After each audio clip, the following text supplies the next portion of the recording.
Oh, do you guys know that feeling when you get very excited for one game and then said game releases and it ends up being way better than you were expecting? That has happened to me a few times. You know, like Devil May Cry 5, Metroid Dread, or the Resident Evil 4 remake. But getting that excited always comes with a risk, because if the game doesn't meet up your expectations, even if it's not bad, sometimes that disappointment is even worse than just playing an awful game. Or maybe not, I guess it just depends on who you are. But anyway, let me tell you about my 5 biggest disappointments in all of gaming. Platinum Games. This is a game studio I used to slurp to no end back in the day, and yeah, I know nothing good comes from constantly defending a company, but like, come on, I think I can be a little bit justified here. Bayonetta, Metal Gear Rising, The Wonderful 101, Nier Automata, Astral Chain, they've done some banger games. I used to see Platinum Games and Hideki Kamiya some sort of gods that could never do any wrong. And if they did, then I will simply ignore their mistakes. But one day, reality slapped me in the face. E3 2015 was one of the most memorable ones for me, simply because of how hot garbage it was. It made me so angry! Animal Crossing Amiibo Festival, Fire Emblem Fates, Metroid Prime Federation Force, Mario Tennis Ultra Smash, and it all finished off with the lamest 2D Mario tribute I've ever seen. This Nintendo Direct was abysmal. But at least the first few minutes were awesome to me because of one game. Star Fox Zero. Oh my god, when this was first announced, I was so damn excited for it. This game had already been teased back in E3 2014, but now, seeing it become a reality was so magical to me. And then, they revealed something that made me explode. This game was being developed by Platinum Games and I was like, oh my god! Star Fox Zero was already looking up to be my Game of the Year. Well, Game of the Year 2016.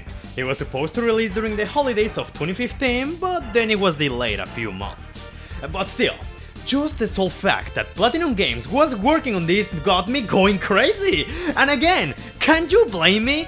The 2013-2014 era of Platinum Games was the absolute best for them. Metal Gear Rising Revengeance, The Wonderful 101, and then Bayonetta 2. 3 masterpieces that released back to back. My excitement for Star Fox Zero was such that I follow everything related to it. I read all the news about it, I watched the funny Star Fox puppet show, and even loved that prequel animation that they did.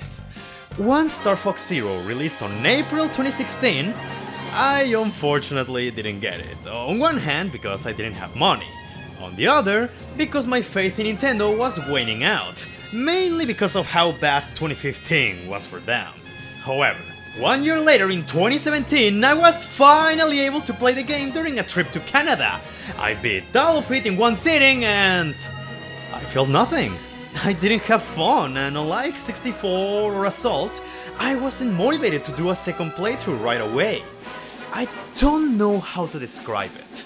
Star Fox Zero felt so dull, empty, and soulless. The moment-to-moment gameplay didn't feel satisfying at all. It's a game filled to the brim with boring ideas, awful gimmicks, and intrusive motion controls. And sure, you can tell me that the motion controls take a while to get used to. And yeah, I know, I got used to them, but even then, I don't think they enhanced the experience. On the contrary, they only made it more miserable. This is a game that feels it has motion controls just for the sake of having motion controls. Honestly, you know what's the best way to describe this game? This is Star Fox 64 with boring motion controls, and if that is the case, then just stick to Star Fox 64, an actual good game. In the end, Star Fox Zero became a title that failed me so hard, and the only good thing it left me was this one image from the internet. Yeah, come on, Fox, do a barrel roll. Yeah! Barrel roll? I can do better than that. Check this out.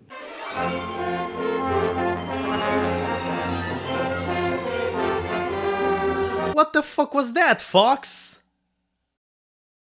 Throughout the entire Wii U era, as well as the early years of the Nintendo Switch, there was one particular game that everyone wanted to see become a reality. Metal Gear Rising: Revengeance 2! Yeah, baby!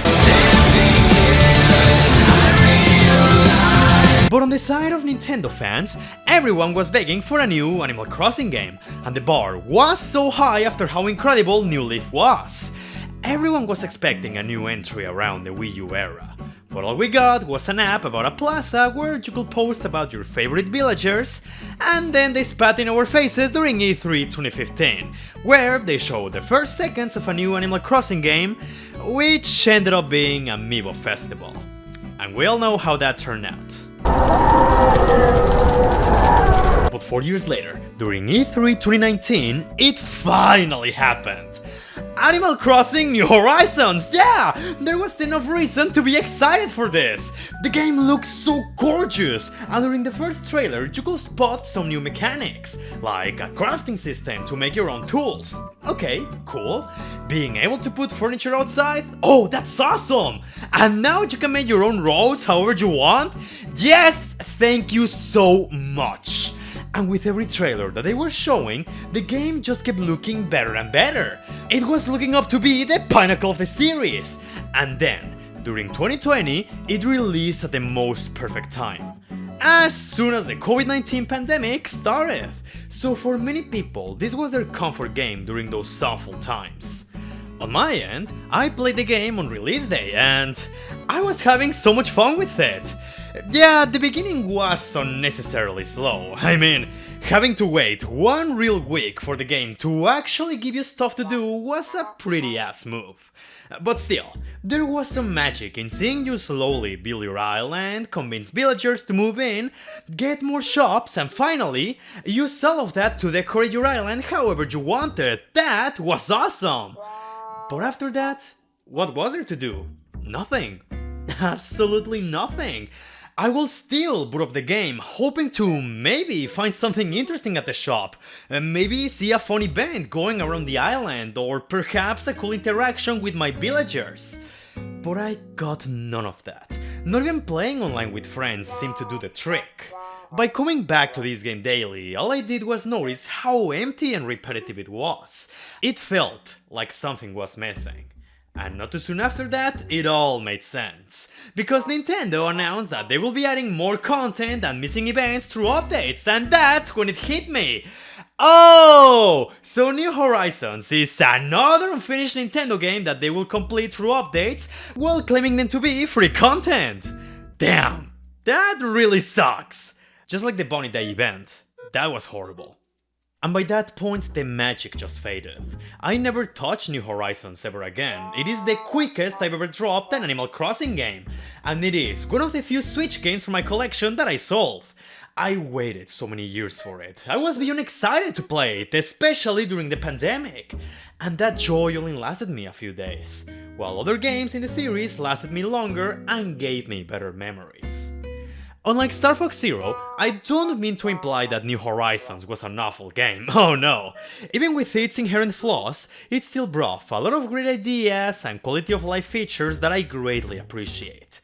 And I heard that the updates, as well as the massive DLC they added down the line, actually made the game even better. But by then, it was a little too late for me. I just had no interest at all because I had already moved on to other games that were actually complete. Like Yakuza Like a Dragon, now that's a video game! This one, I don't need to go too in depth about it, because I've already made an entire video about it in the past. Tokyo Mirage Sessions. But I mean, if you want a quick rundown, you guys know I'm a massive fan of Fire Emblem. In case the 28 videos I have on the series didn't make that clear enough. And I also really like the Shin Megami Tensei games. If Shin Megami Tensei Strange Journey has 1 million fans, then I'm one of them. If Shin Megami Tensei Strange Journey has 1 fan, then I'm that fan.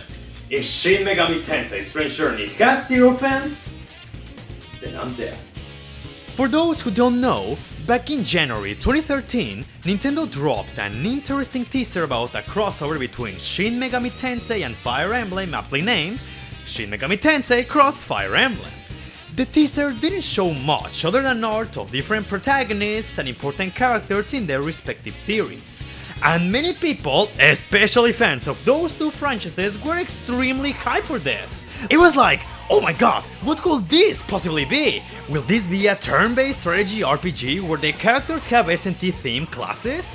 Will this be a game where the Megaten protagonists summon Fire Emblem characters as if they were demons? Well, technically it was the latter, but my point is, this teaser alone left a lot of hype and discussion among Fire Emblem and Shin Megami Tensei fans, and for 2 years we got absolutely nothing. 2013 passes, no news. 2014 passes, no news again.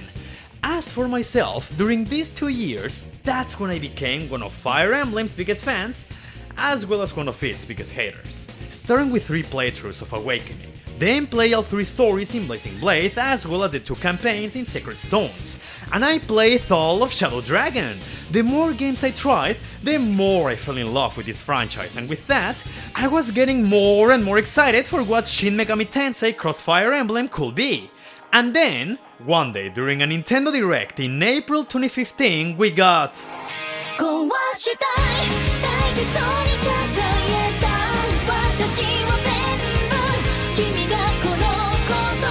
It didn't take too long for Bill Trinen to reveal that yes, this was indeed the crossover between Shin Megami Tensei and Fire Emblem, a cutesy RPG focusing on idols and Japan's entertainment industry, and honestly, I think you can imagine that me, as well as many other people, were extremely disappointed by what we were looking.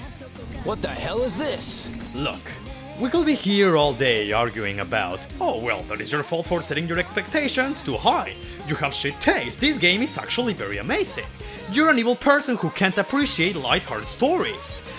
But I'm not gonna waste more time with stuff like that, cause honestly, Tokyo Mirage Sessions discourse just tires me so much nowadays. But here's what I want to say. Is this game truly a piece of shit? Objectively, no, it is not. I can commend the game for trying to be its own thing. I can admit that the gameplay is very polished and it implements well elements of both franchises, and the presentation is nothing to scoff at. The visuals are actually very pretty, the animations are great, and the music is honestly really good for the most part. I may not care about idols, but hey, the vocal tracks in this game are honestly very catchy and clearly had so much effort behind them. This game in general has passion, and I can see that. But what does that matter when nothing else clicks with me? God, this story is so damn boring and repetitive. There are no real stakes, nothing of importance happens, and whenever the story seems like it's gonna do something interesting, it just drops the ball right away, or it does absolutely nothing. The characters are inoffensive, except for Barry, but that's the best thing I can say about them. Aside from maybe 1 or 2 good moments each of them have, they felt so flat and uninteresting to me. And the game's humor is just too weeble for me. I don't even know how to describe that, but like, I'm sorry, I don't find a 35-year-old man obsessed with little girls crying over not being able to watch anime funny. I don't think him making a little girl uncomfortable is hilarious. I don't get it. Am I supposed to be laughing at one of my party members posing for a photographer to trigger a boss fight? What is the appeal about having another one of my party members sing an anime song to an enemy just to go through a door? Really? Someone tell me! I always thought it was very easy for anything to make me laugh, but this game was constantly plagued with this anime humor that I just found more obnoxious and cringe than anything else. And I'm saying that as a person whose one of his favorite JRPGs of all time is Xenoblade Chronicles 2. Imagine that! TMS was just too much for me. Bottom line is, I don't think Tokyo Mirage Sessions is a horrible game by any means. There are good things about it, and I understand why many people love it. But at the same time, I don't think many of us can be blamed for feeling extremely disappointed with the final product. Even more so when you consider how tonally different this game is from Fire Emblem, and especially Shin Megami Tensei. Of course, not everyone is gonna get the appeal of something like... I guess what I'm trying to say is that instead of constantly being at each other's throats, we should all just play Shin Megami Tensei Strange Journey while kissing each other.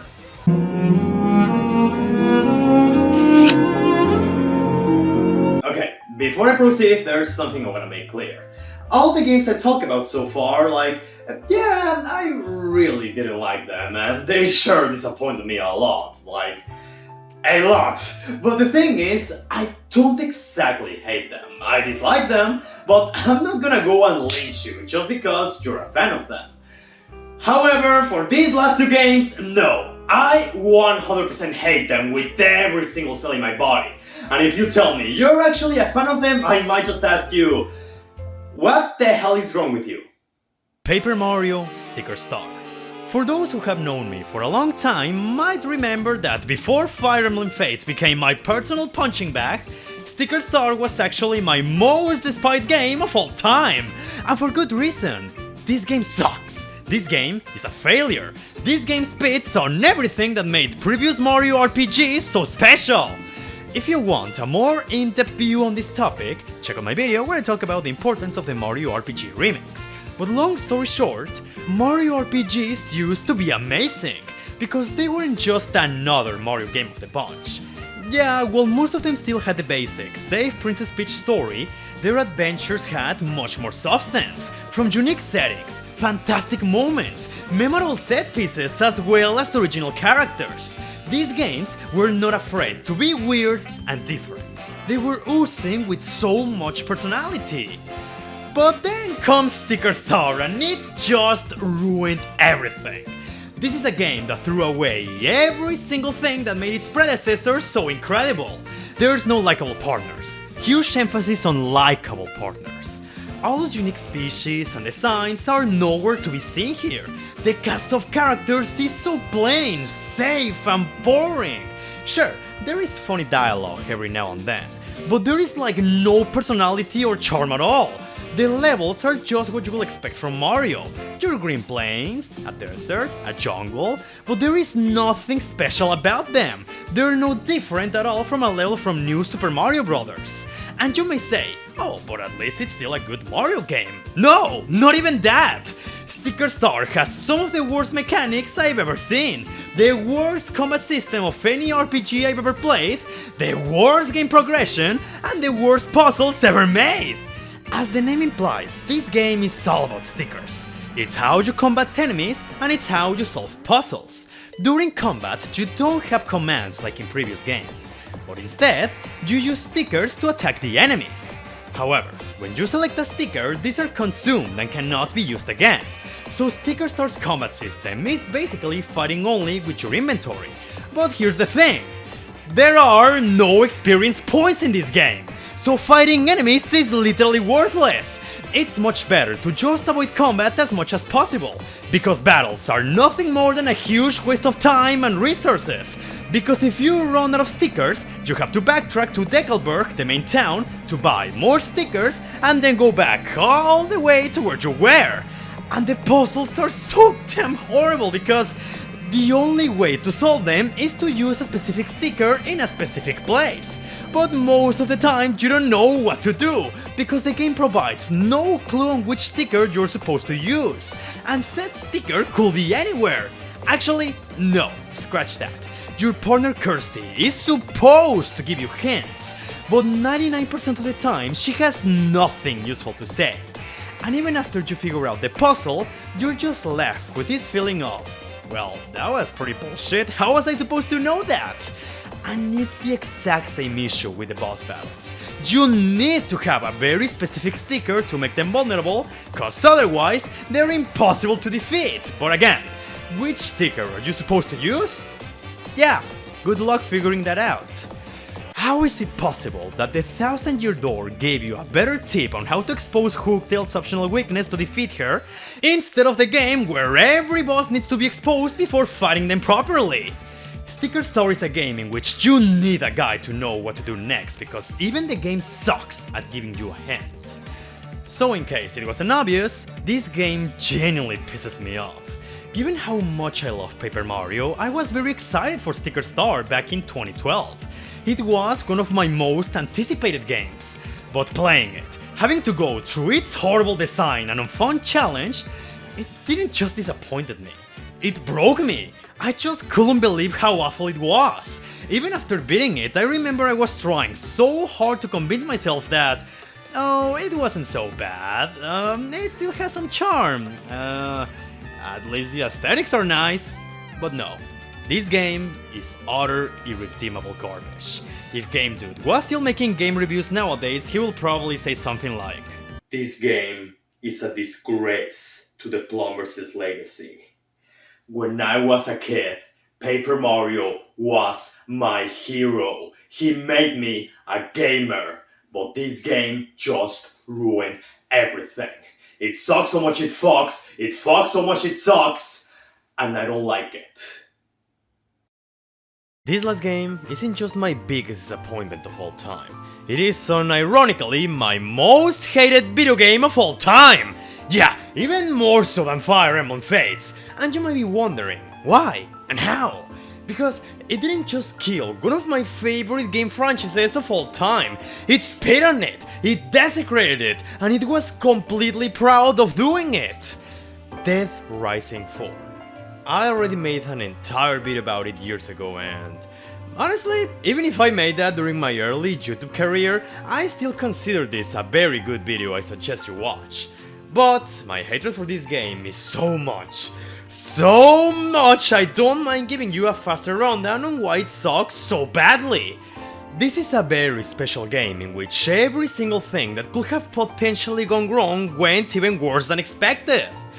I remember well when I first learned about its existence. It was leaked just before E3 and I was so beyond excited for it. I love Dead Rising so much, of course I will feel this way. I was so hyped for this game that it made me watch a Microsoft E3 conference. That's something I rarely ever did. But I did it because Dead Rising is so special for me. And when the first trailer released, yeah, it looked rough, but I was still cautiously optimistic about it because it's Dead Rising. I genuinely wanted this game to be amazing. But not too soon, after the trailer, things just started to go down and then everything just plummeted in a matter of seconds. You see, as more gameplay footage and interviews with the developers released, it only made things look more bleak. When you watch these videos, you had developers and gaming journalists basically spitting on the many things that made Dead Rising so cool, so different, and so much fun.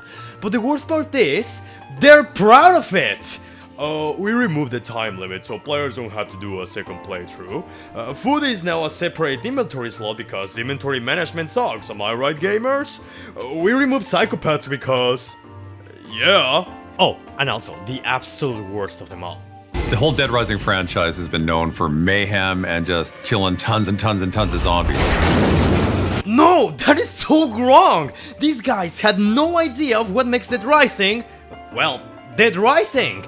Time limits, psychopaths, saving survivors, getting your hands on ordinary items to defend yourself, and of course, killing zombies in fun and stupid ways. But see, that's the thing, the latter is only a part of the equation of what makes Dead Rising so special. These games were so cool because the characters were so serious about what was going on, but you could still make them do something stupid. Psychopaths were incredible because they had a lot of personality. Their fights were so cool and they added so much to the world. Saving survivors was always tough, but their quests were always memorable and saving them was always worth it because you could get tons of experience points and weapons. The time limits didn't just set Dead Rising apart, but they also added an extra layer of tension to every playthrough. And sure, killing zombies is very fun, but sometimes it was better to just ignore them. You had to pick your battles carefully. They could still represent a genuine threat, but Dead Rising 4 simply tossed away all of that. When the game released, it didn't just get mixed reviews from critics. The fanbase completely hated it! And when I finally played it myself 3 years later, God, I am not exaggerating when I say this is objectively the worst game I played in my entire life. Sure, I may poke fun at Fire Emblem Fates all the time, but even if I don't like it, I can still give you a small list of good things about it. Like the soundtrack, for example.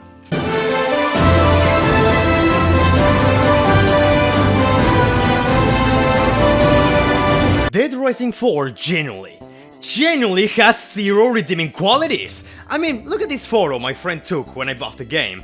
Even the GameStop employee knew I was about to have the worst time of my life. And that I did.